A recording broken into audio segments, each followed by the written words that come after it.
Исәнмесез, эфирда хәбәрләр программасы, студияда Адилия Бирханова. Чыгарылышыбызның төп темалары хакында кыскача. 10 классов кончились, война началась. Бер гасырлык гомер юлы. Зәйдә яшәүче Бөек Ватан сугышы ветераны Анна Моисеевага 100 яшь тулды. Настоящие защитники Отечества. Азатлык китерүче һәйкәл янында халык булган әфганчыларны искә алдылар. Зәйдә чаңгы буенча бөтен Россия ярышлар бара. Бөек Ватан сугышы ветераны зур хөрмәткә һәм ихтирамга лаек Анна Моисеевага 15 февральдә 100 яшь тулды. Ул бүгенге көндә исән-сау булган 3 ветеранның берсе. Бер гасырлык гомер бәйрәме белән котларга Анна Ивановнаның фатирына иртәдән кеше агылды. Район башлыгы шәхсән котлап, җылы теләкләрен җиткерде. Это рисак. Вот на машине мы стоим. Тут, по-моему, вот я стою в машине. Вот. Бөек Ватан сугышы ветераны Анна Моисеева 100 яшьлек юбилее көнендә үткәннәрне барлый. Дәһшәтле сугыш еллары сөенечле җиңү көнен аңа күп санлы орден медальләре хәтерләтә. 1941 елда ул мәктәпне тәмамлый. Чыгарылыш кичәсендә сугыш башлану турында хәбәр ителә. Тракторчы шул ук вакытта шәфкать туташы һөнәрләрен үзләштерергә өлгергән 19 яшьлек кыз үз теләге белән сугышка китә. Анна Моисееваның Мәскәүдә башланган сугышчан юлы Берлинда дәвам итә. Потом меня увезли вот в Берлин брать. Старики все меня жалели. Дочка, на смерть идешь. А я говорю, а вы-то? А мы прошли всю зиму. И я, говорю, с вами шла. Ну вот тогда говорят, вы ведь без промаха стреляете. Стреляю, говорю, я. А как это? Я говорю, не знаю, я стреляю. Анна Моисеева кыр госпиталендә эшли, меңнәрчә яраланган солдатны коткаруда зур тырышлык куя. Җиңү флагын Рейхстагка кадау мизгелләрен бүгенгедәй хәтерли ул. Аның стенасында үз имзасын да калдыра. Туган ягына кайткач карамалы балалар йортында эшли. Шулай ук туган якны өйрәнү музеена нигез салучыларның берсе була. Аннан соң үз һөнәре буенча 40 елдан артык үзәк дәваханәдә хезмәт куя. Бүген ул кызы, кияүе, 7 оныгы, 14 оныкчыгы һәм оныкчыгының баласы кадер-хөрмәтендә яши. Отношение такое же мне. И шулай книтя, как улым. Вот шулай, буталь, дескейти. Отношения, как семейные отношения, всякое бывает. Ну, молодец. Была когда-то. Да, и сейчас молодец. То, что обещали до 100 лет, значит, обещали, выдержали. 100 яшы белән котларга иртәдән Анна Моисееваның йортына кеше агылды. Район башлыгы, идарә, оешма җитәкчеләре җылы тәбрикләү сүзләрен җиткерде. Россия Федерациясе Дәүләт Думасы депутатлары Айдар Метшин һәм Олег Морозов, Татарстан Дәүләт Советы депутаты Николай Нефёдов котлауны видеоязма аша юллаганнар. Депутатлар ярдәмчеләре Анна Ивановнага истәлекле бүләкләр тапшырып гомер бәйрәме белән котладылар. Это от Олега Викторовича, чтобы зимними вечерами вас грели. Вот такая теплая обувь. Вам, пожалуйста, цветы. Бөек Ватан сугышы ветеранының 100 яшьлек юбилей чарасы аның йорты каршында дәвам итте. Зур хөрмәткә һәм ихтирамга лаек шәһәрдәшебезнең туган көне изге теләкләр концерт номерлары белән үрелеп барды. Адилия Бирханова, Денис Ипатов, Зәй хәбәрләре. 1989 елның 15 феврале илебез тарихына мәңгелеккә кереп калды. Бу көнне Совет гаскәрләренең соңгы сугышчылары Әфганстан җиреннән чыгарылды. 10 елга сузылган сугышта районнан 211 ир-ат катнашты. Ел сайын зәй әфганчылары җыелып, халык булган иптәшләрен искә ала. 15 февральдә илебез Әфган сугышыннан Совет гаскәрләрен чыгаруның 34 еллыгын билгеләп үтте. Шул уңайдан азатлык китерүче солдат һәйкәле янында митинг узды.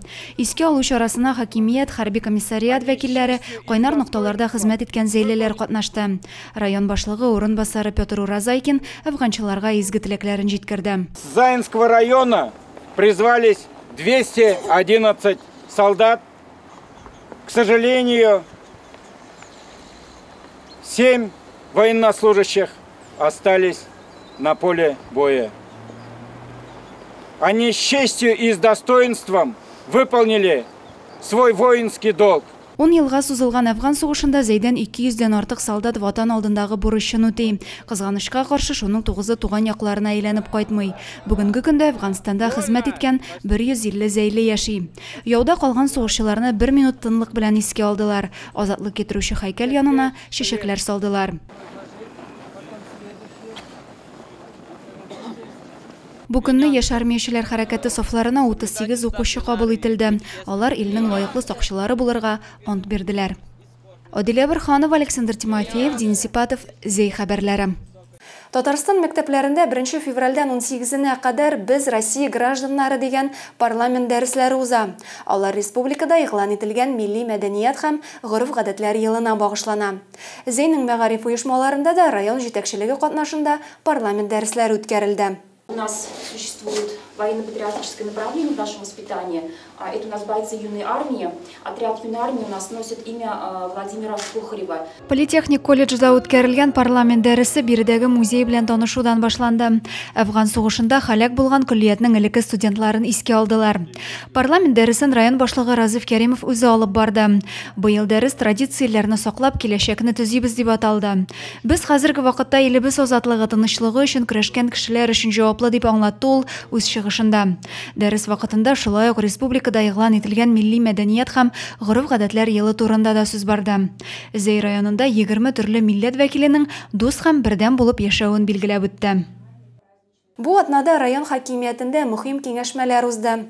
Комиссия утырышларында район территориясендә янгыннар белән бәйле вәзгыять тикшерелде. Шулай ук райондагы санитар-эпидемиологик хәл турында фикер алыштылар.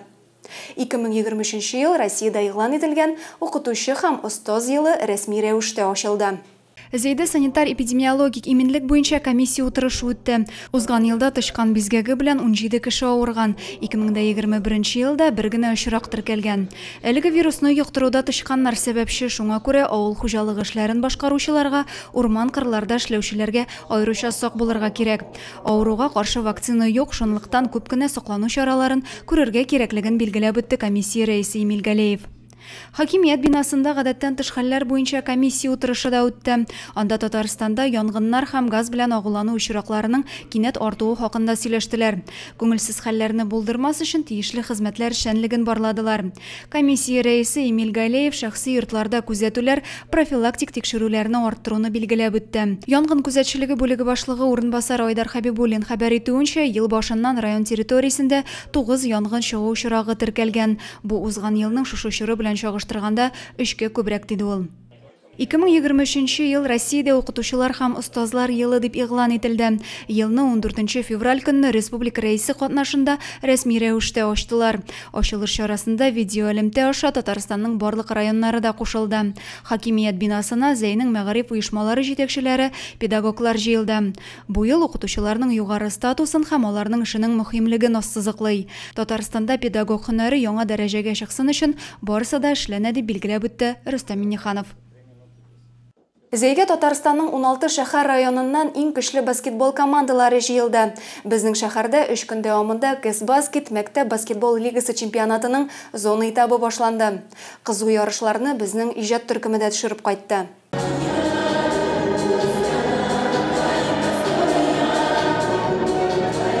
Зейгә баскетбол уенын үз итүче мәктәп укучылары җыелды. 7нче мәктәптә 16 февральдән 18-нә кадәр Кэс-баскет мәктәп баскетбол лигасы чемпионатының зона этабы башланды. Уеннарның тантаналы ачылышында Татарстан мәгариф министрлыгы белгече Лариса Габитова да катнашты. Бирегә республиканың 16 шәһәр районыннан иң көчле баскетбол командалары килде. Зей районы данын 7нче мәктәп укучыларыннан торган команда яклый. Алар узган елда финал уеннарында ярыштылар. Быелгы финал ярышларында җиңгән команда республикабызданын Идел буе округында яклаячак. Зейдә чираттагы масштаблы ярышлар бара. Ялтызей спорт үзәгенә Россиянең төрле төбәкләреннән студентлар килгән. Спорт чарасының тантаналы ачылышында мәртәбәле кунаклар да катнашты. Ачылу чарасында безнең иҗат төркеме дә булды. 14 февральдан 19-на кадар Ялтызай спорт әзірлігі үзәгендә күләмле шаңғы ярышлары бара. Ярышларга Россиянең 31 төбәгеннән 200-гә якын төрле уку йортларында белем алучы студентлар килгән. Спорт чарасының тантаналы ачылышында Россия шаңғы узышлары федерациясе президенты Елена Вяльбе, Татарстан спорт министры урынбасары Халил Шайхетдинов һәм башка танылган спорт усталары катнашты. Район башлыгы барчасын сәламләп зур уңышлар теләде. Хороших выступлений, чтоб Заинская земля вам запомнилась только с хорошей стороны. Если Казань спортивная столица России, Заинск столица спортивная Закамская зона, и по многим видам спорта мы являемся лидерами. Мәртәбәле кунаклар үз чыгышларында Ялтызай үзәгендә спорт белән шөгыльләнү өчен менә дигән шартлар булуын билгеләп үттеләр. Очень приятно видеть такой широкий географии со всех регионов Российской Федерации. Созданы все необходимые условия. Разим Галеевич рассказывал, какой передовой спортивный регион. Но в первую очередь хотелось бы обратиться, конечно же, к нашим спортсменам, пожелать вам хороших, настоящих спортивных баталий. Несмотря ни на что, мы должны бегать, тренироваться и показывать свою силу. Ярышлар тәртибе буенча спортчылар төрле дистанцияләрдә классик һәм ирекле стильләрдә узыштылар. Шулай ук спринт кыска аралыкка, шаңгы эстафетасында ярышачаклар. Хатын-кызлар арасында классик стиль белән 5 чакрым арага узышуда Татарстан спортчысы Христина Мацокина алтын медальгә лаек булды. Шулай ук Татарстан егете Владислав Афанасьев классик стиль белән 10 километр дистанциядә 2нче урынны алды. Бу сезгә җиткерәсе соңгы хәбәребез иде. Районыбыз турында яңа һәм тулырак мәгълүматны сез Зәй яңалыклары сайтыннан һәм безнең социаль челтәрләрдән белә аласыз. Мин сезнең белән сау булышам, сау сәламәт булыгыз.